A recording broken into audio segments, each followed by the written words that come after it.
एक गांव में 3 लड़के रहते थे। राम, श्याम और राजू। तीनों के पिता काफ़ी अमीर थे। तीनों का बचपन बहुत अच्छे तरह से गुजरा था। उनके माता पिता कभी भी उनकी कोई भी मांग को अनदेखा नहीं करते थे। राम के पिता सरपंच थे। श्याम के पिता एक कारोबारी थे और राजू के पिता एक किसान जमींदार थे। छोटी उम्र से ही उन सबको लाड़ प्यार से ऐसा बना दिया था कि न तो उनको मेहनत का पता था और न ही उनको समय की परवाह थी।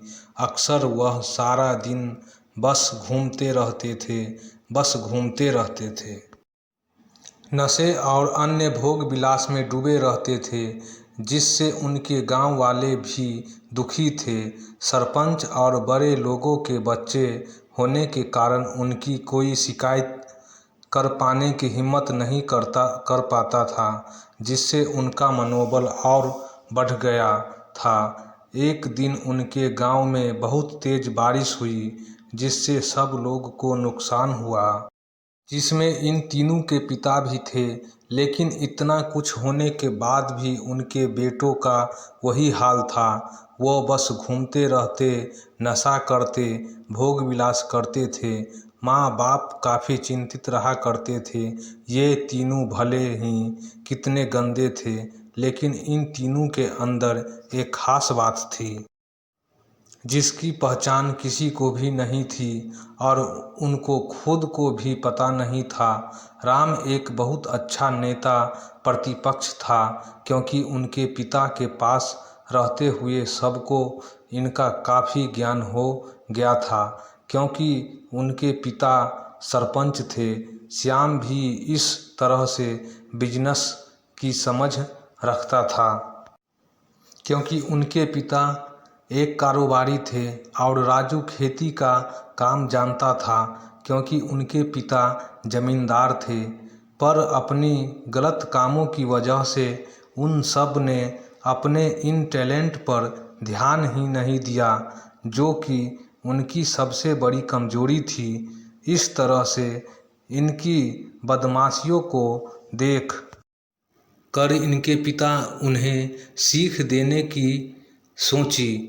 तीनों पिताओं ने आपस में बात करी और उसका एक हल निकाला। तीनों पिताओं ने अपना अपना काम अपने अपने बेटों को सौंप दिए, जिससे उनको समय की कदर का पता लग सके। तीनों के पिता ने एक वसीयत बनाई, जिसमें यह लिखा था कि 1 वर्ष के अंदर इन तीनों को 10 लाख रुपये कमा कर देने होंगे, जो बिना किसी गलत काम करे कमाए गए हो, और तीनों को अलग अलग स्थान पर रहना था। इन तीनों को 5-5 लाख रुपये भी दिए गए, ताकि उनको अपना काम स्टार्ट करने में दिक्कत ना हो। पहले तो सब खुश हो गए कि हम आज़ाद हो गए, हमको पैसे मिल गए हैं, और ऐसा सोचकर कि इन्होंने फिर से काफ़ी समय मौज मस्ती करने में लगा दिया। इस तरह से 6 महीना बीत गए और इनका काफ़ी सारा नुकसान भी हुआ। फिर एक दिन अचानक उनको एहसास हुआ कि अगर हम शर्त हार गए तो हम अपनी अपनी जायदाद खो बैठेंगे। धीरे धीरे उनकी चिंता बढ़ने लगी। एक दिन वह इसी उधेड़ धुन में एक पार्क में बैठे थे और कुछ डिस्कस कर रहे थे कि उनको एक छोटी सी लड़की मिली। वह फूल बेच रही थी और साथ में पढ़ भी रही थी। तीनों लोग उस लड़की के पास में आ गए। तभी राम ने लड़की से बोला, बेटी आपकी उम्र क्या है? तो लड़की ने जवाब दिया कि मैं 12 साल की हूँ। अंकल इतना सुनते ही राम ने आचार्य से पूछा कि आप इतने छोटे होकर के खेल नहीं रहे हो? इस पर लड़की ने जवाब दिया कि मेरे पापा अब इस दुनिया में नहीं है और माता बीमार रहती है, इसलिए मैं ये काम करती हूँ। ये सुनकर राम ने अपना पर्स निकाला, उसके पास जो भी पैसे बचे थे उस लड़की को देने लगा। उसके बाद लड़की ने बोला, अंकल आप भी फूल ले लो, मुझे बहुत खुशी होगी, क्योंकि मैं अगर आपसे फ्री में पैसे ले लूँगी तो फिर मेरा पढ़ाई में मन नहीं लगेगा, मैं काम चोर बन जाऊँगी, क्योंकि यही समय है जिस समय में अपना भविष्य लिख सकती हूँ। राम ने उस लड़की से सारे फूल ले लिए और तीनों घर लौट आए। उस फूल वाली लड़की का उन तीनों लड़कों पर बहुत गहरा प्रभाव पड़ा। रात भर उन तीनों ने उस बच्ची के बारे में सोचते रहे और उन्हें एहसास हुआ कि वह तीनों कितने गलत थे। तीनों ही दोस्तों को एहसास हुआ कि आज भी उनके पास 6 महीने का समय है अपने पिता के दिए गए काम को पूरा करने का और भविष्य बनाने का। इसी दौरान सब ने सोचा कि अगर बचे हुए समय का सही उपयोग करें तो अभी भी बहुत कुछ किया जा सकता है। इस तरह बाकी दोस्तों ने भी सोचा और दूसरे समय में आकर काम तलाशने लगे। पर उनके शर्त में एक शर्त ये भी थी कि उनको जो भी काम करना है वो अपनी पहचान बताए बिना करेंगे, जिससे ये साफ था कि उनको काम नहीं मिला। और जब काम नहीं मिला तो उन्होंने सोच लिया तो अब वो अगर कुछ भी करेंगे तो अपने गांव में जाकर ही काम करेंगे। भले ही उनके पिता कुछ भी सोचे, लेकिन फिर भी अपने गांव में जाएंगे और अपने गांव में कुछ नए काम करेंगे, भले ही उनको अपने पिता के वसीयत ना मिले।